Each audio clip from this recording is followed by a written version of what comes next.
Happiness is a choice we make every day.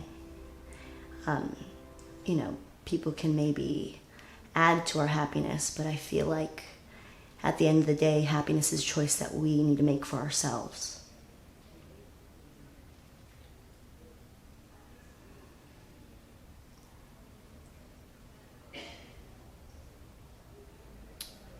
Oh man, it's a lot of moments, but the happiest, I guess one of the happiest moments of my life was when my niece Kaylee was born. She's 8 years old now, and she just turned 8 on the last St. Patrick's Day, March 17th. And I remember her day of birth like it was yesterday. It's crazy how she's already 8 years old.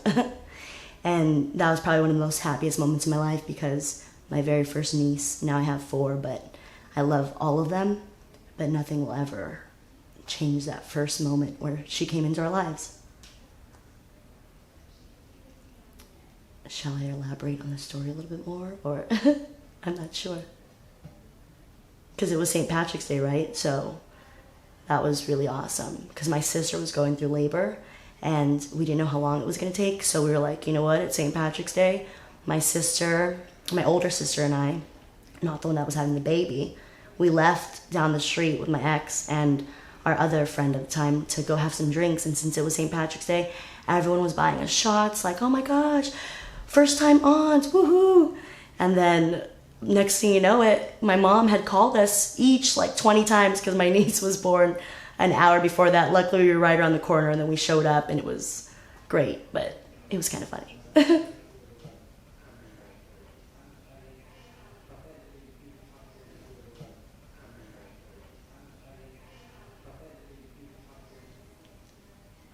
Ooh, it's beautiful.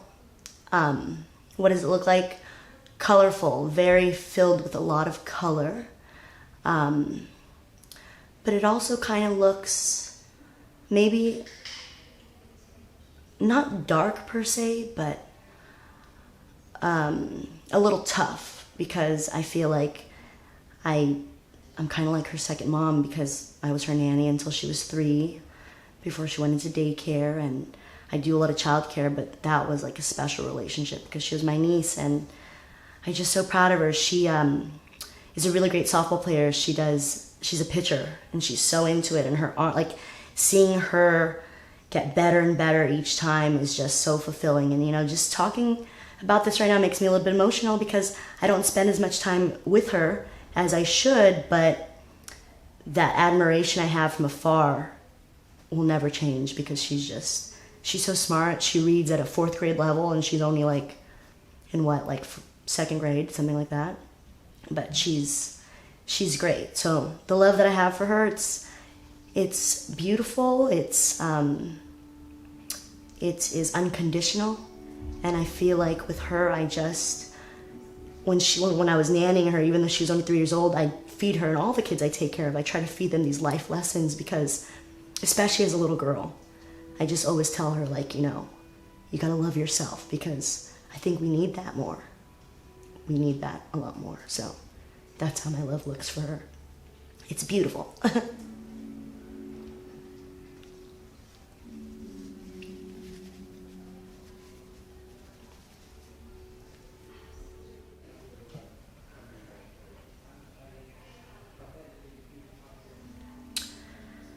Ooh, there's a lot of times, but I think even more than some of the most darkest and tragic life experiences I've been through, one of the hardest was losing my grandfather. We lost him in 2010.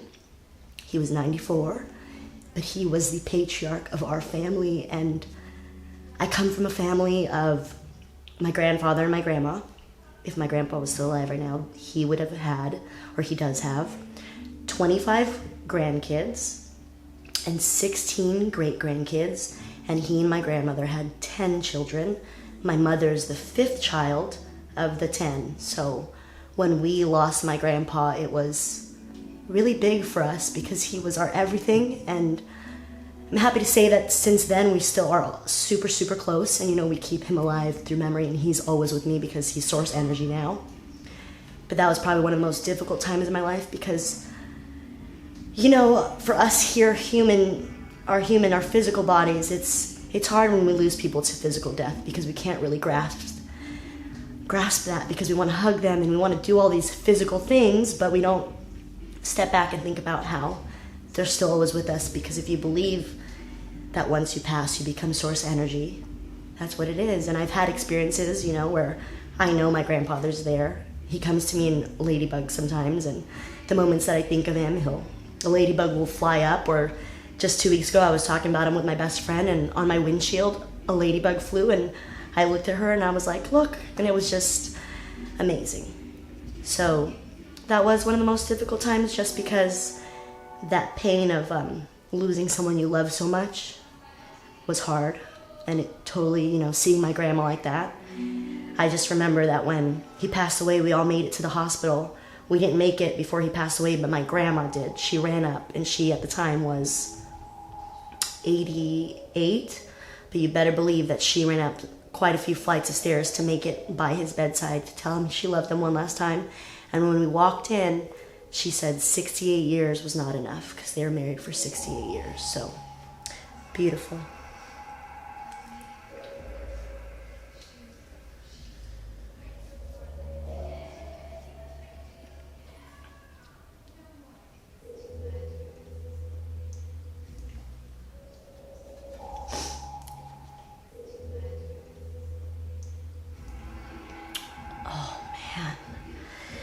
Compassion is one of my favorite things other than gratitude. I have this saying that I like to tell to people, and I believe that in life, love is alkaline, fear and hate are acidic, and compassion and gratitude are life's probiotics. Because without compassion and gratitude, I don't think that we could really live a full life, because compassion is, I feel like a lot of times compassion to people, they think about compassion, they think that it means that you have to feel sorry for people or pity them. And, maybe that is a feeling that you experience, but being compassionate for me, well, Dalai Lama says this, is that it's recognizing that everybody has the right to also work on themselves and become better. We're all human, we all make mistakes. And compassion has played such a big part in my life, because I've had to forgive many people in my life. In college, I went through some things, some traumatic events, and quite a few times, and you have to forgive, because who that person was, or who we are for that matter, in this moment is not who we were 10 minutes ago. It wasn't who we were a month ago. We're constantly evolving, and when you can look at another person who has wronged you, or just anybody for that matter, and have compassion for the point in life that they're at, it really will change you, and it opens up your heart to heal, because a lot of our pain comes from holding on to anger towards other people. But if you switch that and change your perspective and go back to the word compassion and what that means, you will totally free yourself, and your soul that probably has a lot of soul cancer, because a lot of us are walking around with that, will start to feel a lot of relief. That's what compassion means to me. Compassion is just looking at another person, seeing a heartbeat, knowing that they may have hurt you, but forgiveness is for you and not them. And that we're all on the journey, and we're all doing the same thing but at different rates, and that is totally okay. That's what compassion means.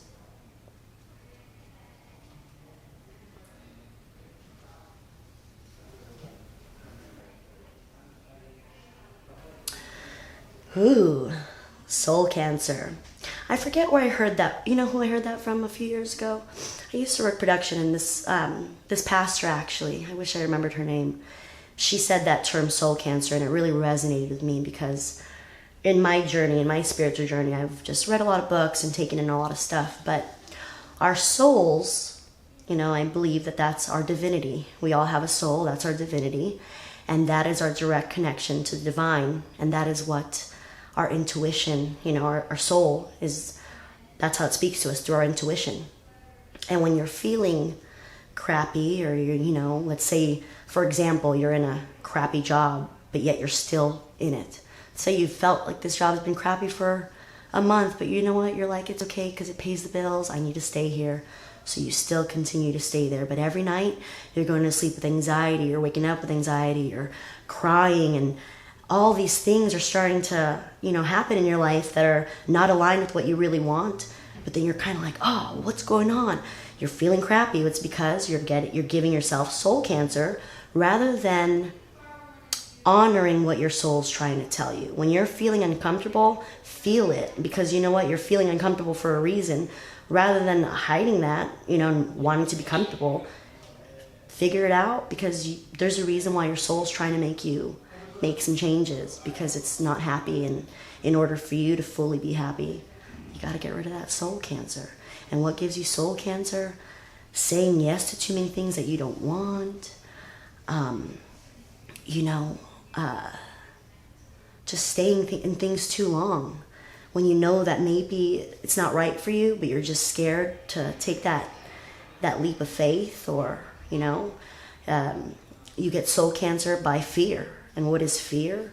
False evidence appearing real. Gabrielle Bernstein says that. And it's true. Fear is synonymous with ego, and that's what keeps us separate from our loving truth. And, if you don't want soul cancer, you gotta self-reflect and just check in every now and then and make sure that, hey, I'm crying, but am I really letting myself grieve or feel these feelings? Or am I just kind of going through the motion and, just making myself worse and making myself more sick? That's what soul cancer is.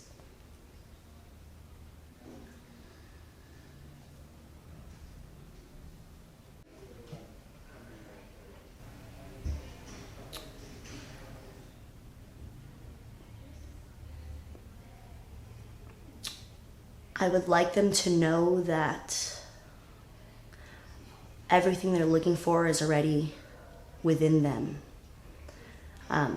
That they were born exactly the way they were meant to, and that, we all have to love each other, because we're not meant to do things alone. We're not meant to just live on an island by yourself. We're all here. We all have a purpose, and your purpose could change from time to time, and that's totally okay. And there's no secret to life. It's just, you just gotta live it, and live it with intention. That's one thing that I would love to tell children. Live with intention, because you don't want to get to a certain age and you don't want to look back and realize, like, man, so much time has passed, because time's going to pass anyway. So if I could tell a little 5-year-old who's watching this, do whatever it is that is calling you. Whatever your soul's calling you to do it. If someone calls you sensitive, say thank you. Sensitivity is going to be one of your most strongest superpowers, because I know children, I was one of those children that was super highly sensitive, and a lot of people would tell me, oh, well, you're so sensitive, you're just too sensitive, and they'd put you down for it. But now looking back, growing up, if I would have known that my sensitivity was my biggest superpower, because it is still that today, I would have been moving mountains way long time ago. But hey, it's okay, because we still have, if I wake up tomorrow, I can still move mountains. But okay, the 5-year-old. Yes, that only love is real, and that fear, it's BS, that you can do it, and that love your neighbor, because we are all the same, no matter what color we are. Just love whoever you want, love freely, and know that at the end of the day, you are enough. That nobody's going to come and save you, or, that you have it. You have it within you, and never, ever, ever doubt that thing that's telling you something inside. Never ignore that. Always trust that intuition, because your intuition is your superpower as well. That's going to lead you and that's going to guide you. That is your inner guide. And if you just always pay attention to that and don't be scared of it, sometimes it's going to tell you things that you don't want to do or that you don't think are right because you really, really wanted something. But if you just trust it, I promise you that what you may have thought you wanted and didn't get, later on something even better is going to come. And then you're going to realize, oh my goodness, no wonder why that didn't work out. So just do it. Every day, wake up. Be grateful that you woke up to live another day. If you want, ask yourself 4 questions. Where would you have me go? What would you have me do? What would you have me say, and to whom? If you live your life like that, when you wake up and you just go with the flow and know that everything is happening the way that it's meant, everything that happens to you will just be, oh, that person that smiled at me, maybe I changed his day. Even arguments. If you get into an argument with someone, it's all right. Be grateful for those arguments because those are shaping you. Those are teaching you things about yourself, and just take it as it is and always feel your feelings no matter what they are.